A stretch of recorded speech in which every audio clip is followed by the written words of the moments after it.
No nosso programa Desperte o Poder que há em você, no episódio de hoje, o corpo fala, mas você está ouvindo. É muito interessante esse episódio, que fala sobre a beleza como linguagem da identidade, saúde e expressão emocional. Esse episódio mergulha na interseção entre estética, ciência e espiritualidade, mostrando como o trabalho de um especialista em visagismo, tricologia e injetáveis vai muito além da aparência e é uma jornada de cura, autoestima e reconexão com o ser. Apresento a vocês o nosso amigo, professor doutor Ailton Santos. Seja bem-vindo, professor. Muito obrigado pelo convite.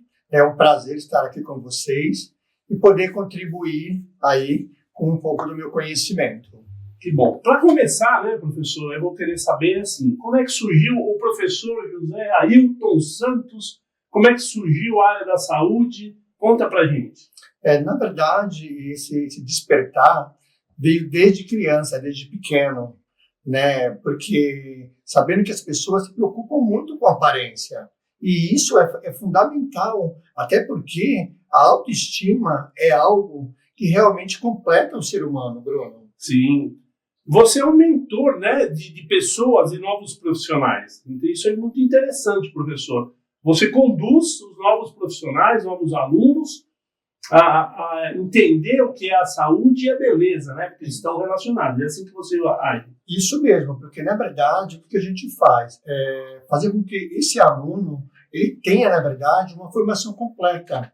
Formação completa é essa para que esses alunos eles saiam aí mais fortalecidos e preparados com uma competência eficiente para atender esse público aí do mercado.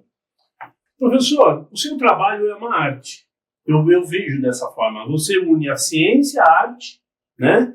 Para você ter um propósito de vida profissional. Como é que surgiu isso na sua vida, professor? Por que surgiu o visagismo, a arte, a estética? Como surgiu? Como é que aflorou isso dentro de você? Na verdade, Bruno, isso aí é uma ciência. E cria uma intersecção, é uma ligação entre as duas coisas. Porque, na verdade, este aluno ele precisa compreender o humano, né, ali também de forma integral.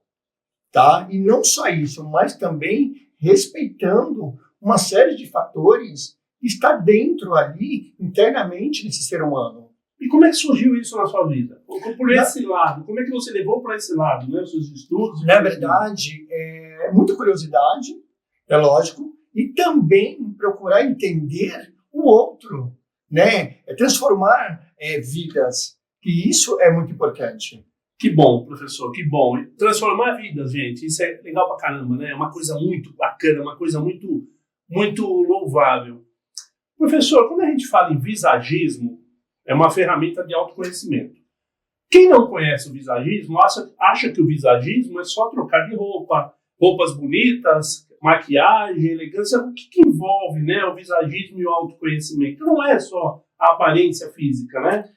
Isso. Na verdade, você também tem que entender essa relação de traços, né, da pessoa. Porque, geralmente, quando eu falo de traços, eu estou falando de linhas retas, linhas inclinadas, e tudo isso tem a ver com a personalidade de cada pessoa, né? Como ela se comporta perante o seu dia a dia. Ou seja, não só isso, mas tem outras coisas também, assim como as cores, que é muito importante.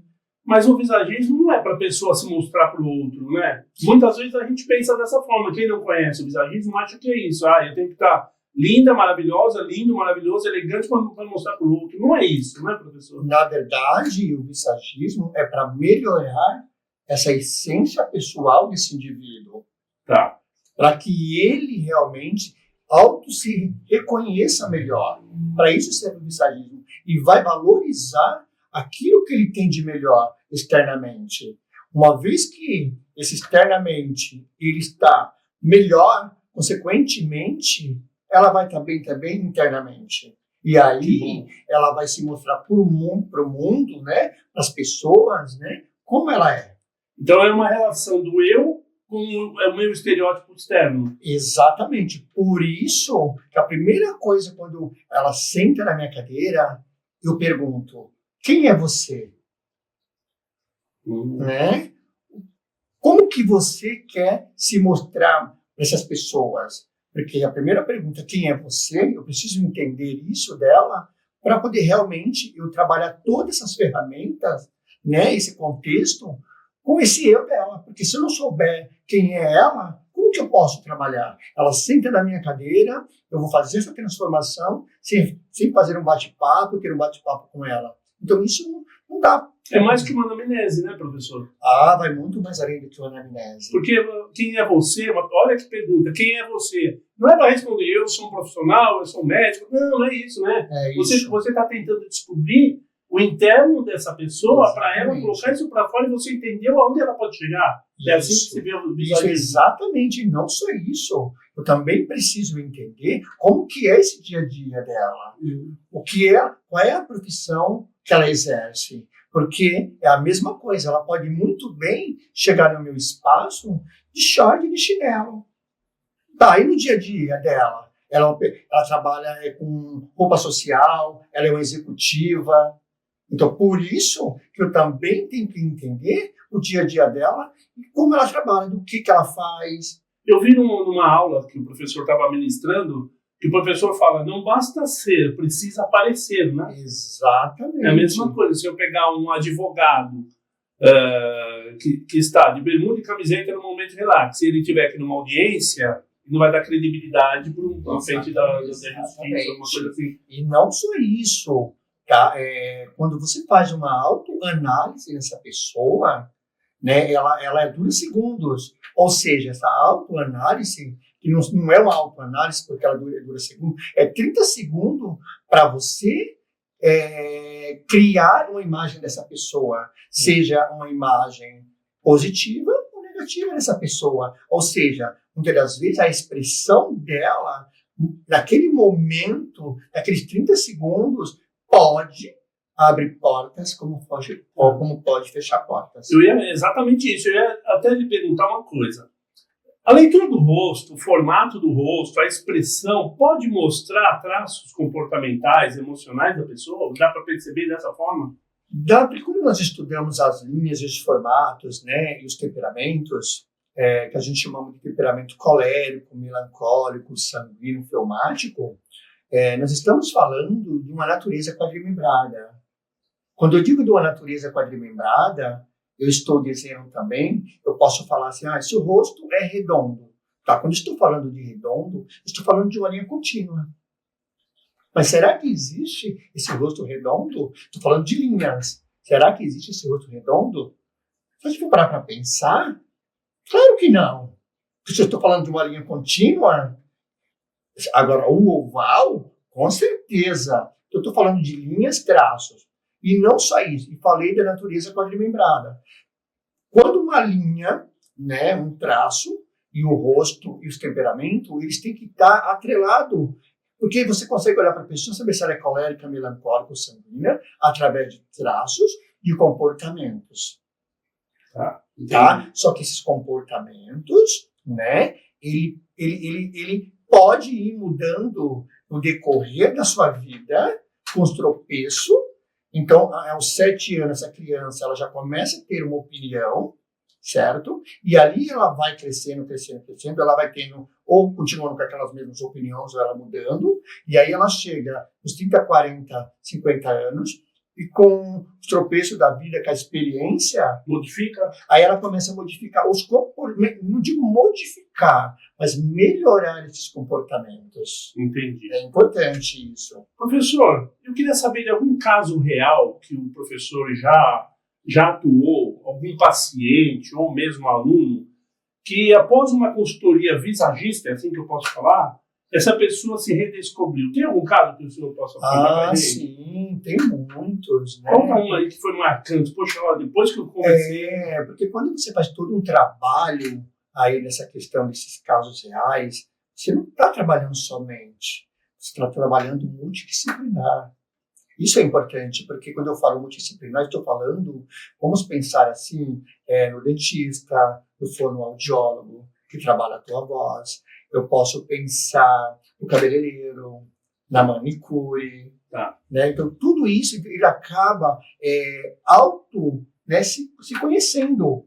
Então, por isso que eu digo que ela se olha no espelho e ela diz assim, essa não sou eu.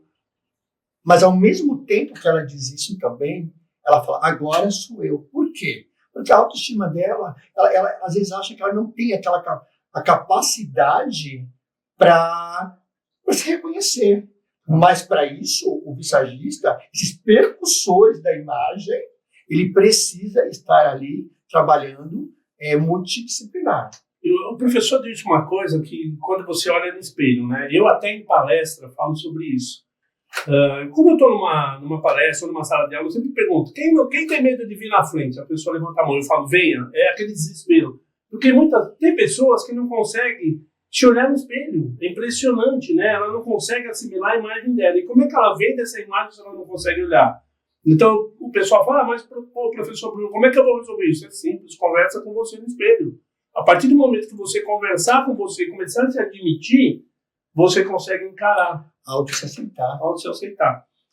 Qual a relação, agora falando do capilar, a relação da saúde capilar com o equilíbrio interno? O que é a saúde capilar? Eu não sou dessa área, eu não conheço. Na verdade, a saúde capilar ela está interligada no nosso corpo como um todo.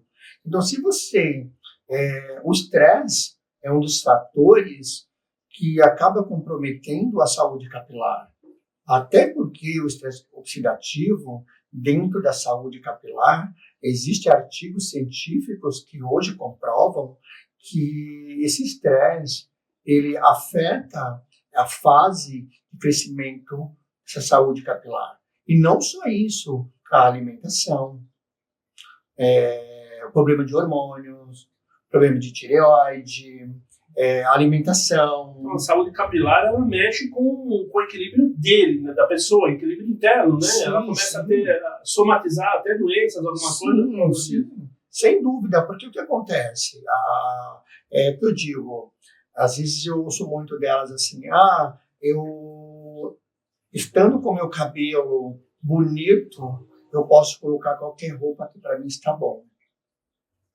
Você escuta isso? Escuto muito. Então, essa saúde capilar, ela tem que ser cuidada também com muita cautela, tá? Então, assim, hoje a gente tem aí transformações, né, com relação à saúde capilar. Hoje a gente tem alisamentos, a gente tem tinturas, tem outros procedimentos. Então, assim, e aí quando você vai estudar mais a fundo, né, e fazer uma avaliação como um todo, que eu digo avaliação como um todo, é você trabalhar com um hemograma para saber se há uma deficiência nessa saúde capilar. Estou falando de deficiência de proteínas, né, ali, de aminoácidos, né, que são essenciais no nosso organismo. Nós temos os aminoácidos essenciais e não essenciais. Então você pega esses exames para o seu paciente para poder analisar o que você vai fazer com eles. Olha que interessante, gente. Não é só falar, faz isso ou faz aquilo. Precisa analisar, né? Exatamente, porque eu preciso saber de onde está vindo aquela queda capilar. Né? O que está acontecendo? Se ela passou por uma bariátrica, se ela fez uma cirurgia, se ela está tomando um remédio muito forte. Professor, uma pessoa que é muito calva ou é careca, não sei se é esse termo, desculpe, não sei se é termo, isso é um problema de saúde capilar ou não? Se ela é calva, a gente precisa investigar tudo isso. Quando a gente fala de investigar, buscar trabalhar essa ficha de anamnese como um todo, além dos exames que eu falei, e ver o histórico também desse paciente, dessa pessoa, né? Se ela tem na família, se é androgenética, se não é, mas aí também tem a questão também hoje, por exemplo, não são os homens que são calvos. Hoje existe um grande número de mulheres que estão ficando calvas.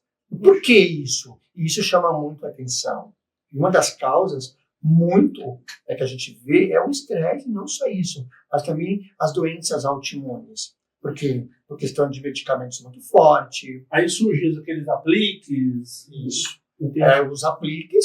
E aí, muitas das vezes, precisa ver como está essa saúde. Existem tratamentos que podem voltar a crescer. Se for uma androgenética, não tem como você reverter o quadro, né? Agora, se for um outro tipo de alopécia, você consegue reverter esse quadro.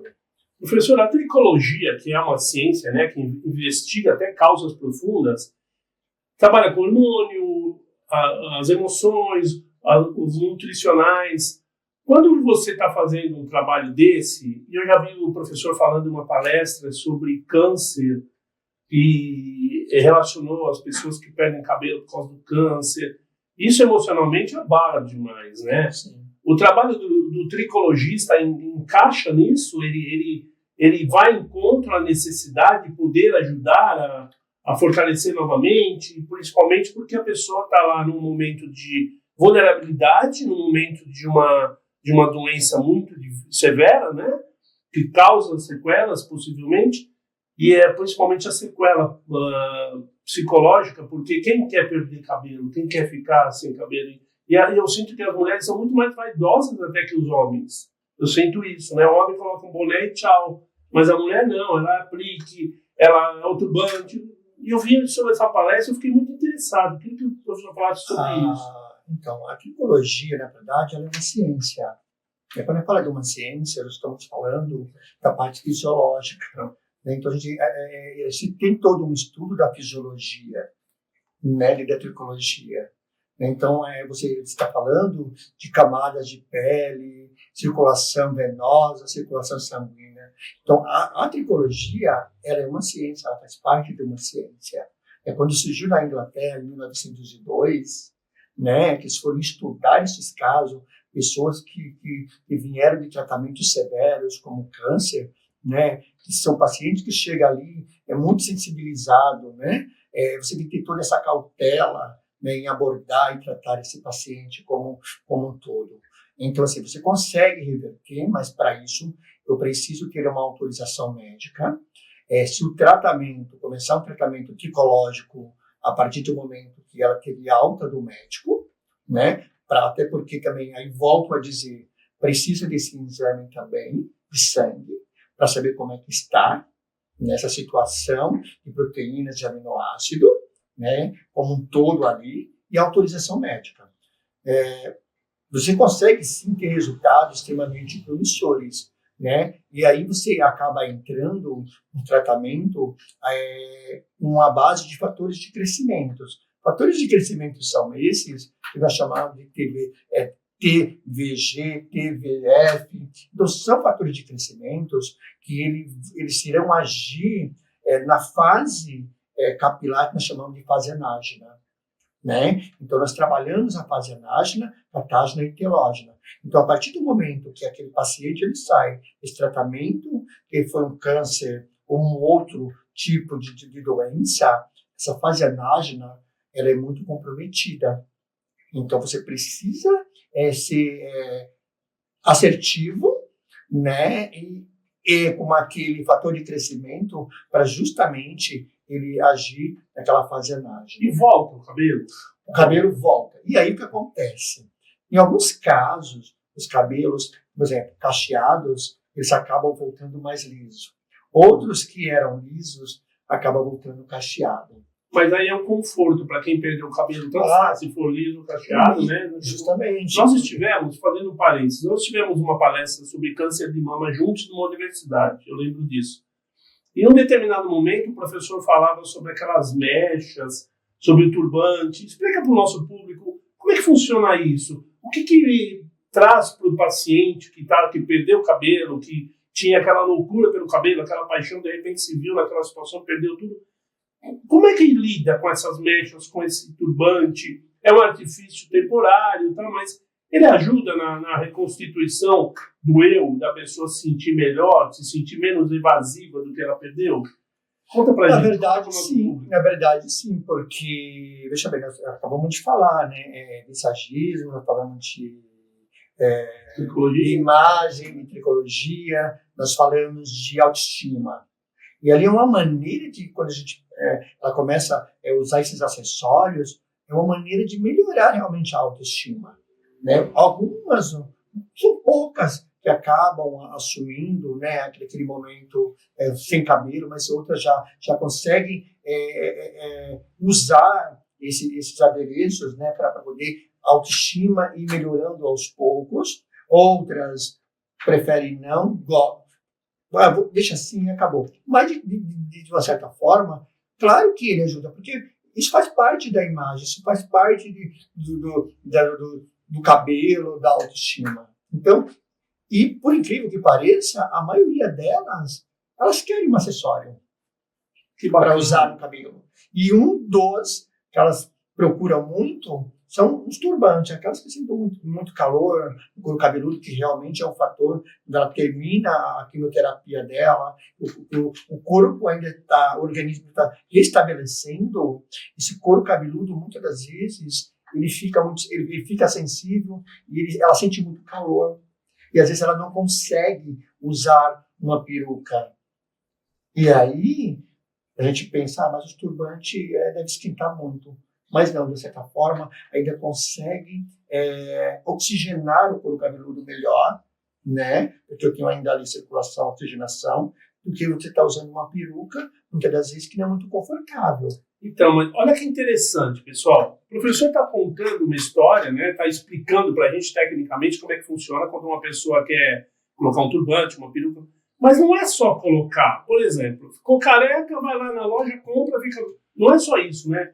É importante que ela passe na mão de um profissional que nem o professor para poder orientá-la. Porque muitas vezes o desejo dela não cabe com a necessidade. Eu penso dessa forma, não é assim?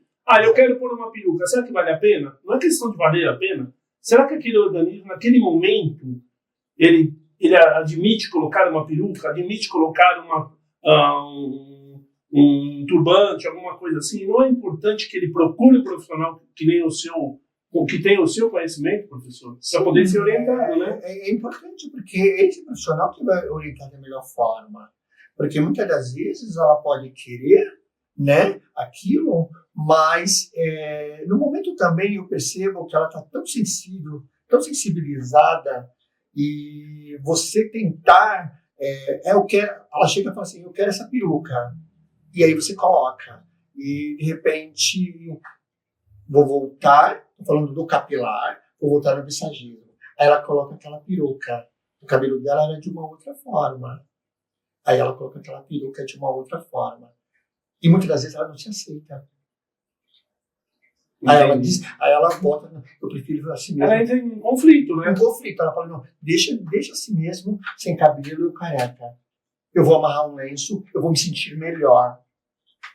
E aí, nesse momento que ela diz isso para você, muitas das vezes você não consegue reverter, porque é uma coisa que você tem que respeitar naquele momento. Ela está passando por esse momento de sensibilidade. Então, eu prefiro usar o lenço, a peruca é muito bonita, mas eu vou me sentir melhor com o lenço. Não sou eu com essa peruca. Entendi. Embora eu quero o cabelo. Entendi, interessante. Muito interessante essa análise, né? E é importante procurar, por isso que eu falo, é importante procurar um profissional que nem o professor Ailton, que sabe informar e sabe orientar. Não é só falar, vai lá, compra que você vai ficar bonita. Não é isso, né? Ou bonita também, não é só mulher. Professor, vamos falar um pouquinho dos injetáveis. Poucas coisas, porque eu também como professor de gestão em estética e em clínica, e eu percebo muito, a moda virou, vou fazer botox, vou fazer botox, vou fazer botox, e todo mundo comprando muita coisa que não tem nem qualidade profissional para ser utilizada, não tem nem aprovação da Anvisa. Então ficou assim, um meio que as pessoas querem ficar linda, maravilhosa e usando injetável de qualquer forma. Aí a gente vê o quê? Aqueles resultados que mostram na televisão, pessoas que ficaram deformadas, pessoas que ficaram totalmente danificadas, né? O que o professor pensa disso, né? Dessa forma que estão usando os injetáveis? Primeira coisa, eu sempre digo que o menos é mais. Eu sempre digo que o menos é mais. Quando eu estou falando de injetáveis, eu tenho que pensar como um todo, porque, veja bem, não é só chegar lá e injetar, eu preciso ter o conhecimento de anatomia. Tá. E quando eu falo de anatomia, ter conhecimento técnico, saber usar a técnica, né? Em que momento, quando eu estou falando de injetáveis, eu estou falando que você está também ali trabalhando com o ser humano, só que ter esse conhecimento técnico muito amplo. Porque hoje, os cosméticos, as técnicas, elas mudam muito. Se hoje eu estou usando uma técnica há um ano, pode ter certeza, ela está defasada. Se eu esperar para daqui 2 anos eu pensar em outra técnica, eu vou estar extremamente atrasado. E volto mais, esse conhecimento técnico. E tem a ética, né? A ética. O professor dá aula de ética, eu já presenciei também, né? Eu acompanho bastante o trabalho do professor aí. Quando aplicar, por que aplicar, olhar a identidade do paciente, eu vejo que você fala isso em sala de aula, né? Não é só vou aplicar porque eu quero vender, eu comprei o meu produto, eu quero injetar, não é assim, né, professor? Tem que saber quando vai fazer. Dá para chegar no momento e falar para o paciente, não, você não vai fazer porque não é recomendado? Sim. Existe essa possibilidade? Sim. Mas eu quero, professor, mas não é só querer, né? Isso, você acabou de citar a palavra ética. Porque se ela chega no consultório, ela fala assim, eu quero colocar 2 ml numa região que não é cabível, eu tenho que pensar na minha ética. Porque eu posso muito bem, vou usar uma palavra que talvez seja um pouco pesada, desfigurar esse formato de rosto. Tá. Vamos falar de uma boca. A paciente chega e fala, eu quero 2 ml, 3 ml, sei lá, na boca. Eu, geralmente, como professor, e utilizando a minha ética, eu tenho que colocar em prática, eu sempre costumo dizer, vamos devagar. Vamos colocar meio ml. Para ver a reação. Porque tem uma reação. Exatamente. Uma coisa é ela ver no outro, outra coisa é nela. E aí entra a conduta ética. Ótimo. Porque ética. E muitas das vezes eu já disse não. E disse não, e a cliente saiu brava. Mas aí é que tá. Ela sairia pior se fosse da forma errada, porque com certeza. O professor citou o caso das bocas. Quantas bocas que nós vemos, né? E agora atuando, dando aula sobre essa área também, aquelas bocas gigantes, de boca que ficou deformada. Por quê? Será que o paciente forçou a barra e o esteticista aceitou e fim de papo só porque para vender? É porque é complicado, né? Então ia aos poucos para poder. Essa é a tática, né? Sim. Vai aos poucos, vai assimilando até chegar num ponto ideal. Exato, isso. E também, se falando de ética, usar produtos com qualidade. Né? Usar produto com qualidade, usar produtos com Anvisa. Nós falamos disso em sala de aula, né? Isso, eu estou falando de ética, é importante. Porque muitas das vezes você vai pelo barato e sai caro. Então, a ética, ela tem que estar em todo momento. Por mais que a cliente queira que você faça uma coisa que ela quer, é o seu profissionalismo. O profissional é você. Não ela pega uma revista, ela pega uma foto e fala assim, eu quero essa boca, eu quero esse formato de rosto, eu quero essa testa mais levantada, aí eu quero o olhar levantado. E aí, por isso que é importante você ter conhecimento aí. Quantas harmonizações faciais fizeram, ficaram horríveis, gastaram uma fortuna. Exatamente. E os famosos, há muitos famosos, né, que colocam, escancaram na mídia social. Muita gente não coloca, faz e fica quieto, mas os famosos gostam de fazer isso, vendem os seus produtos assim, e acabam deformando rostos, né, professor? Exato. Porque foi feito da forma errada, não foi feita uma avaliação, não foi feito um profissional que chegasse ao extremo e falar, não é por aí, teu rosto vai modificar demais. E a quantidade de produto também a ser injetado ali. Porque cada organismo é um organismo. A absorção de um produto ou de uma proteína para o organismo de uma pessoa que tem, sei lá, idade X, ou até mesmo do próprio organismo, cada um reage de uma forma. Então, se eu vou lá e eu coloco um ácido hialurônico para a olheira, será que esse ácido hialurônico, o organismo vai absorver? Vai melhorar? E muitas das vezes você coloca uma quantidade pequena e para quem tem bolsa acaba acentuando mais a bolsa ainda. Entendi. Do olho. Professor, a estética ela é uma ferramenta para empoderar e não padronizar, né? Exato. Não é isso? Isso. A estética é para fazer o quê? Para a pessoa se sentir bem, empoderada? Fala um pouquinho sobre isso. Para não deixar aquele padrão. Todo mundo tem que seguir o mesmo padrão, é assim? Na verdade, a gente vê muito isso, né? Aquela coisa padronizada. Então, a estética ela veio realmente para melhorar. quando digo melhorar, nós falamos melhorar a autoestima, melhorar a aparência da pele, né? Melhorar, ou seja, envelhecer melhor. Tá. Envelhecer melhor seria a palavra. Certo. Né? Hoje, nós pegamos pacientes aí, que estão com 60 anos, que ele já vem tratando da estética. Quando eu digo de esteticamente, não é injetáveis, só injetáveis. Eu estou falando que ela já vem tratando essa pele desde seus 30 anos, né? Consequentemente, claro, com alimentação também. Alimentação e outros profissionais aí que entram multidisciplinar. Então, assim, mas uma dica muito importante, que é importante falar aqui, que se deve todos os dias você, estética, falando estética, você limpar essa pele e tonificar ela e você dormir. Olha a dica do especialista. Todos os dias, gente. Limpar e tonificar essa pele. Pronto, é o suficiente. E não esquecer no dia seguinte o seu protetor solar. Então, eu estou falando da estética. Ou estética não é só você ir lá e você fazer um injetável, você fazer um microagulhamento de pele, você fazer um ácido para descamar a pele. Então, estética também é você fazer um home care. E um home care dentro da sua casa, no dia a dia, faz toda a diferença na parte estética e na aparência da pessoa.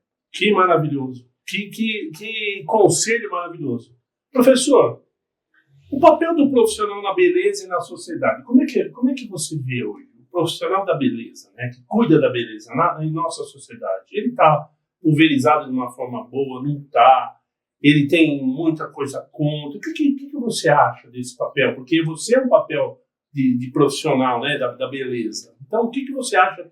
Como vocês são vistos na sociedade hoje? Porque eu percebo assim, a beleza não tem dificuldade financeira. A beleza não tem, porque quem quer arruma dinheiro e vai fazer, né? Como é que você vê o seu papel na sociedade? Eu vejo o meu papel como assim, um profissional de importância. Sim. Em primeiro lugar.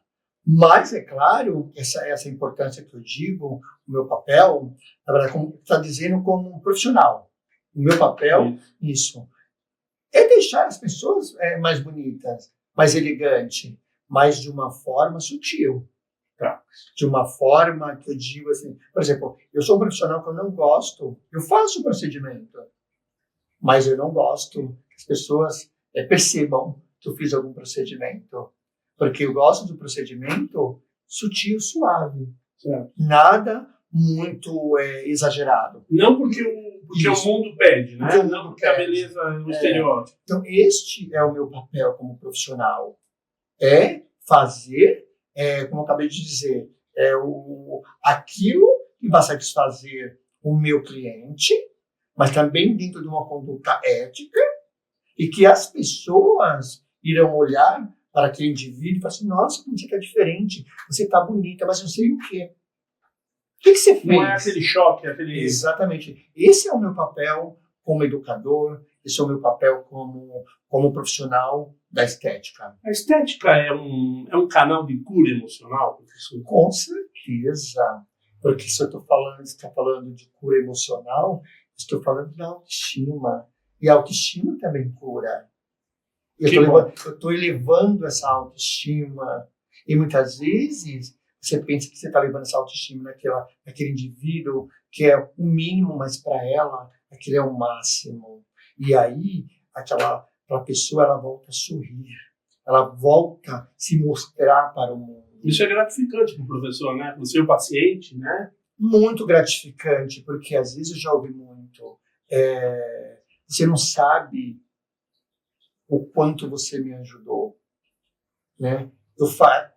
Canso de ouvir. Eu faço, Ailton, professor Ailton, terapia, me ajuda muito.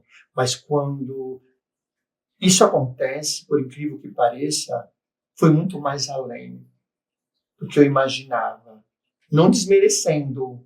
E isso te emociona, te deixa você feliz. Porque saber que tem outros profissionais ali ajudando essa pessoa e você ouve isso dela. Você me ajudou muito mais do que a minha terapia. Não que não ajudou, porque foi um conjunto. Isso é Porque muito foi um legal. conjunto, né? Professor, só voltando uma parte capilar que eu queria que vocês ficassem sabendo, o professor Ailton é um dos professores, é um dos mestres no cabelo platinado, é isso que chama? Isso. Esse homem não é brincadeira, gente. Querem saber sobre cabelo platinado? Entre na rede social que ele vai falar daqui a pouco.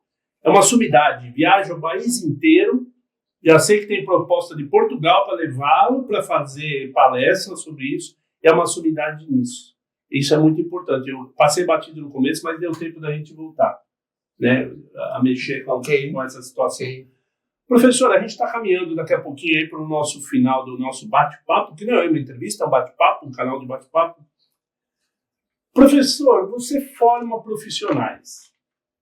O que você espera desses profissionais quando acabar o curso dele? Que ele saia da sua asa dentro de uma sala de aula, dentro de uma universidade. O que você espera que esse profissional haja como esteticista, como visagista? O que você espera isso dele? Qual é a mensagem que eles têm que te retornar para você olhar e falar, caramba, esse aí foi meu aluno, essa foi minha aluna? Qual é? A primeira coisa que eu observo muito é a ética. Primeira coisa. Eu espero desse profissional a ética. É a primeira coisa. Respeite o ser humano. Exatamente. Né? E que não passe por cima de outros profissionais. Isso é muito importante. E aquilo que ele aprendeu dentro da sala de aula, no estágio, ele leve com seriedade, com competência. Ótimo. Né? Com competência, com a ética, porque ele está lidando com vidas. Então é isso que eu espero. E quando eu vejo um profissional, um ex-aluno meu, que ele age com a ética, com competência, com técnica e seriedade, isso me deixa muito feliz. E hoje eu tenho profissionais que se tornaram profissionais, eu tenho muito orgulho dentro da sala de aula, que falei assim, você tem um futuro, você vai longe. E muitas das vezes eles não acreditam, porque a gente olha para aquele aluno, a gente olha para aquele ser humano como um todo. E às vezes eu digo, não é aquele aluno que tira 10, mas aquele aluno que se compromete e ele age com ética e ele quer dar o melhor de si. Que maravilhoso. Não é ser mais um, né? Como eu falei, o professor ele usa a prática e eu uso a teoria. E em sala de aula, a primeira coisa, o professor já viu eu ministrando aula, a primeira coisa que eu falo para os alunos, no primeiro dia, eu sempre pergunto, quem está aqui só para ganhar nota? Você quer ganhar nota? Pode ir embora, eu te dou 10. Agora, se você quer ser diferente, um profissional diferente, não ser mais um no mercado, fica aqui. E ninguém sai. É isso que a gente quer, né, professor? Que ele seja diferente, que não seja mais um. Mais um esteticista, mais um terapeuta, mais um... Não é isso que a gente espera do profissional, né? Ser bom, né? Ser bom naquilo que ele vai fazer. Ser diferente, ou seja, né? escolher aquilo que ele sabe fazer de melhor. Porque não adianta a gente fazer tudo e, ao mesmo tempo, você não faz nada. Então, seja bom. O que você é bom? É nisso? Então, você vai se especializar naquilo. Eu tiro por mim. É importante eu falar isso aqui. Para que as pessoas que estão aí nos vendo, nos ouvindo, eu queria fazer tudo ao mesmo tempo. Quando eu me deparei, não estava fazendo nada. Não chegava ao lugar nenhum. Por quê? Porque eu deixava a prática de lado. Ou seja, eu tinha um conhecimento teórico, mas eu não fazia prática. E aí eu tive que dar um passo para trás, para realmente colocar em prática aquilo que eu tinha, mas que estava guardado, mas que eu não exercia. Que maravilhoso. Professor, a gente está chegando no final do nosso bate-papo, infelizmente o tempo, né, vai buscando a gente, mas eu queria falar sobre uma frase que o professor disse num congresso e eu estava presente. E eu nunca vou esquecer isso. Quando tocamos o rosto de alguém, não tocamos apenas a pele. Tocamos histórias, crenças, medos e sonhos. Isso exige respeito, técnica e alma. Isso o professor falou e é uma frase muito forte, né? Fala sobre isso pra gente. Quando você toca em alguém, quando você toca na pele, você está fazendo o quê? Na história da pessoa, tirando medo, sonho. Você falou isso no congresso, isso marcou tanto, professor. Olha, gente, eu vou tirar óculos, desculpa. Eu, sinceramente, tantas coisas que eu falo, né, assim, em congresso, eu falo em palestra, que realmente eu não me lembro. Mas, assim, quando você toca em alguém, né, que você... É importante que você... Como eu posso falar? Você... Acho que... Está entrando na intimidade dela, né? A primeira coisa, quando você está tocando em alguém, volto a dizer, a ética, o respeito, tá? Seria isso. O que mais que eu poderia... A história da pessoa, você disse que você mexe na história, na crença, nos medos e sonhos. Isso é o toque, você faz isso. Isso. Né? Isso é muito importante, porque você está resgatando algo que a pessoa precisa, porque quem te procura está doente, entre aspas, não doença, mas não está bem de cabeça, não está bem consigo mesmo, não consegue se olhar no espelho. Então você fala do respeito, da ética e está mexendo na alma. Isso é muito importante, né? Não, porque assim, quando você fala de ser humano na alma, você tem que ter uma sensibilidade muito grande para lidar com essas pessoas. Certo. E aí, volto a dizer, se colocar no lugar dele, né? E sempre que você vai tocar em alguém, uma das coisas que eu ensino muito, tocar no rosto de alguém, das pessoas, eu falo para meus alunos, dá licença. Olha que bacana. Não é só colocar a mão, não é só porque está ali. Exatamente, dá licença. Porque você não está invadindo o espaço da pessoa. Exatamente, no que eu posso ajudar. Então, assim, isso acaba voltando para a ética. Que bacana. Professor, eu gostaria muito de agradecer demais a sua presença aqui. Realmente, olha, fantástico estar comigo, estar com o nosso povo, porque esse pessoal que vai assistir vai ficar encantado com a sua palestra. Eu só gostaria que você deixasse para o nosso ouvinte, o nosso espectador, uma simples mensagem sobre tudo isso que a gente falou. Nunca desista dos seus sonhos, né? Por mais que você tenha tropeço na vida de vocês, sempre levante a cabeça e siga em frente. Porque não deixe ninguém destruir os seus sonhos. Os seus sonhos é só seu e mais de ninguém. Fantástico. Muito bom. Bom, gente, acabou o nosso episódio. Espero vocês que nos assistem no próximo Desperte o Poder que há em você. Eu, Bruno Macri, aqui no TV Humana, muito obrigado. Um abraço. Até mais. Até logo.